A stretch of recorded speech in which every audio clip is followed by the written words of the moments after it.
அனைவருக்கும் வணக்கம். இப்போ என்ன பார்க்க போகிறோம்னா கரண்ட் எலக்ட்ரிசிட்டியில் ரிலேஷன் பிட்வீன் வேரியஸ் குவான்டிட்டி. என்ன various quantity? Current, current density, mobility, electric field, drift velocity, conductivity, resistivity, இது மாதிரி நிறையா குவான்டிட்டி இருக்குல்ல, அதுக்கெல்லாம் என்ன ரிலேஷன் பார்க்க போகிறோம். ரைட். ஏற்கனவே ஒரு வீடியோவில் போட்டிருந்தேன். ஒரு கண்டக்டரில் எவ்வளோ சார்ஜ் இருக்கும் அப்படிங்கிறதுக்கு ஒரு ஃபார்முலா போட்டிருந்தோம். அதுலேருந்து ஸ்டார்ட் பண்ணுவோம். என்ன போட்டிருந்தோம்? Q = NEAL அப்படி போட்டிருந்தேன். என்னென்ன? Number of electron per unit volume. ஒரு யூனிட் வால்யூமுக்கு இவ்வளோ எலக்ட்ரான்னா ஏஎல்ங்கிறது வால்யூம் தானே. இவ்வளோ வால்யூமுக்கு எவ்வளோ எலக்ட்ரான்? ஓகே, பார்ட்டிகல் வந்துடும் எவ்வளோ எலக்ட்ரான். அதோட ஒரு எலக்ட்ரானோட சார்ஜ் அதோட பெருக்குனா டோட்டல் சார்ஜ் கிடச்சிருமா? அதுதான் Q = NEAL. ஓகே, Q இப்போ I சொல்கிறோம். இப்போ அடுத்துக்கு I என்னது? Q/T. I என்னது? Q/T. ஏன் I சொல்கிறோம்? கரண்ட்டுன்னா அப்புறம் I தானே. I Q/T. அப்போ Qக்கு என்ன ஃபார்முலா? NEAL/T. இப்போ இதில் பாருங்கள், L/T இருக்குல்ல. Lன்னா என்ன? Length of the conductor. நம்ம எப்படி வச்சுக்கலாம்? டிஸ்டன்ஸ் கூட வச்சுக்கலாம்ல. டிஸ்டன்ஸ் பை டைம் என்னது? L/T. Distance by time velocity. அப்போ I NEAVD. டினா என்ன? Drift velocity. நம்ம இப்போ ஃபார்முலா தான் மெயின். ஜேஇ நீட்டுக்கெலாம் அதுக்கெலாம் பார்த்திங்கன்னா ஃபார்முலா வந்து மறந்துருச்சுன்னா டக்குன்னு ஃப்ராக்ஷன் ஆஃப் செகண்டில் அந்த மாதிரி போட்டு பார்த்துக்கலாம். அதுக்கு தான் அந்த ஃபார்முலா சொல்லிட்டு இருக்கிறோம். ரைட். அப்போ L/T என்ன? Distance by time. Distance by டைம்னா என்ன? வெலாசிட்டி. அதை இங்கே ட்ரிஃப்ட் வெலாசிட்டின்னு சொல்லிக்கிறோம். ரைட். இப்போ இதை எப்படி எழுதலாம்? I இந்த ஏவை இங்கே கொண்டு வந்துடலாமா? I/A எவ்வளவு?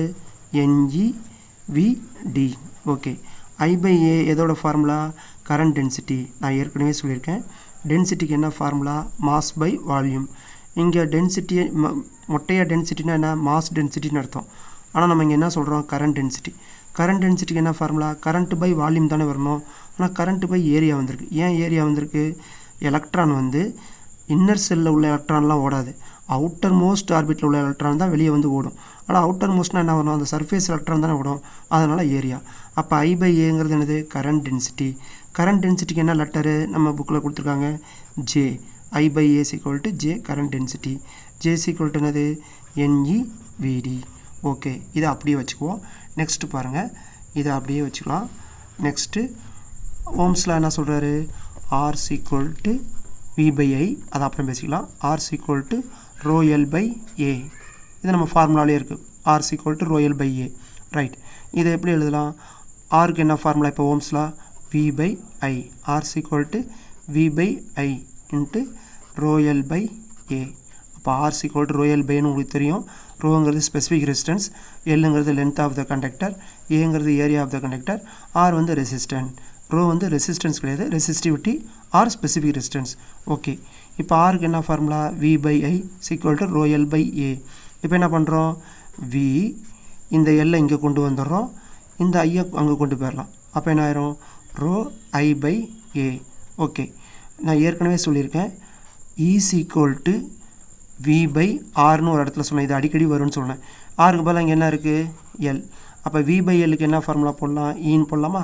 அப்போ E I/A எதோட ஃபார்முலா? I/A J. அப்போ J.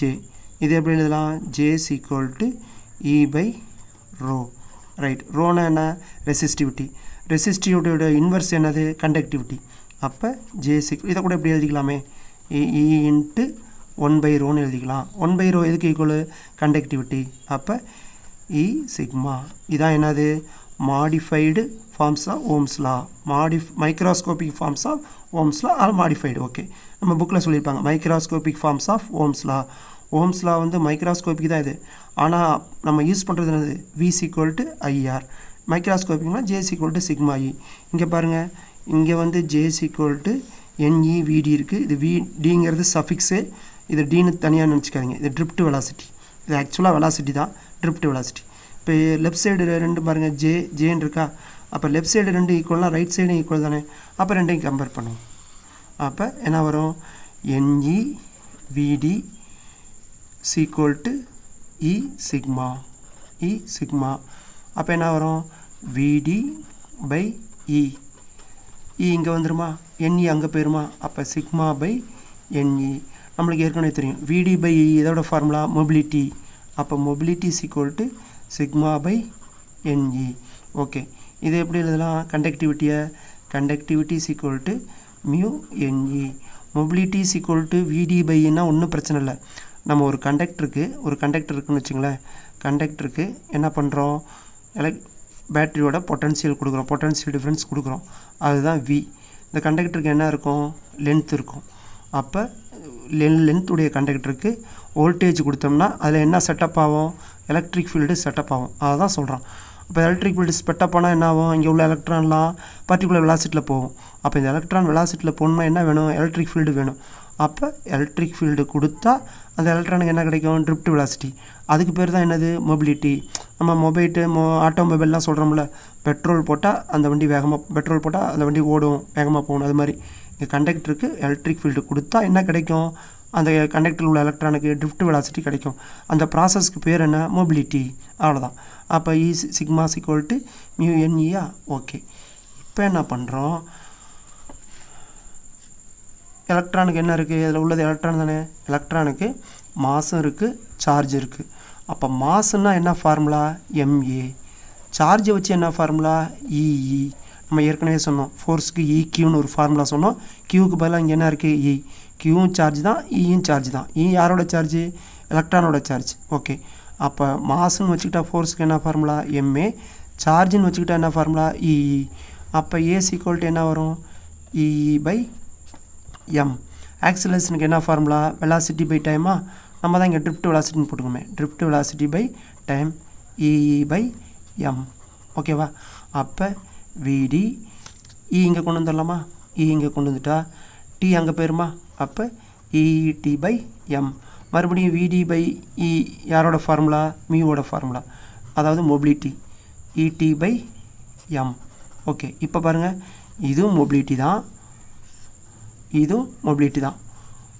நம்ம எப்படி கரண்ட் டென்சிட்டிக்கு இங்கே ரெண்டையும் கம்பேர் பண்ணி ஒரு ஈக்குவேஷன் கொண்டு வந்தோம், அது மாதிரி இந்த ரெண்டு மொபிலிட்டியும் கம்பேர் பண்ணி ஈக்குவேஷன் கொண்டு வரோம். அப்போ என்ன வரும்? இப்படி போட்டுக்கோமே. ரைட், ஒன்றும் தப்பு இல்லை. இப்போ ரெண்டையும் கம்பேர் பண்ணுறோம். அப்போ sigma by NE is equal to ET by M. அப்போ சிக்மா என்ன வரும்? Sigma is equal to NEET by M. இங்கே கூட பாருங்கள், நீட்டுன்னு தான் வருது. Okay, no problem. E into E என்னது? NE square T by M. இதுதான் என்னது? கண்டக்டிவிட்டி. ஓகே, ரெசிஸ்டிவிட்டினா என்ன வரும்? இப்போ பாருங்கள், கண்டக்டிவிட்டிக்கு என்ன வருது? NE square T by M. ரெசிஸ்டிவிட்டினா என்னது? 1 பை கண்டக்டிவிட்டி. அப்போ என்ன வரும்? MNE square by T. இதுதான் என்னது? ரெசிஸ்டிவிட்டிக்கு உள்ள ஃபார்முலா. இப்போ நம்ம பார்த்ததெல்லாம் செப்பரேட்டாக எழுதுவோமா? ஓகே, ஃபஸ்ட்டு என்னது? J equal to NEVD. ரெண்டாவது J ஈக்குவல் டு என்னது? Sigma E sigma. செகண்ட் என்னது? மொபிலிட்டிக்கு என்ன ஃபார்முலா? மொபிலிட்டிக்கு equal to E by sigma by NE. நாலாவது இன்னொரு மொபிலிட்டிக்கு என்ன ஃபார்முலா? ET by M. ஃபைனலாக கண்டக்டிவிட்டிக்கு என்ன ஃபார்முலா? 5. கண்டக்டிவிட்டிக்கு என்ன வருது? NE square T by M. அதே ரெசிஸ்டிவிட்டிக்கு என்ன? இதை அப்படியே தலையில் போட்டு எழுதணும். இதுதான் புக்கில் இருக்கும், NE ஸ்கொயர் T. ஸோ 1 2 3 4 5 6. நான் இதை உங்களுக்கு எக்ஸ்பிளைன் பண்ணுறதுக்காக இவ்வளோ ஸ்லோவாக போடுறேன்.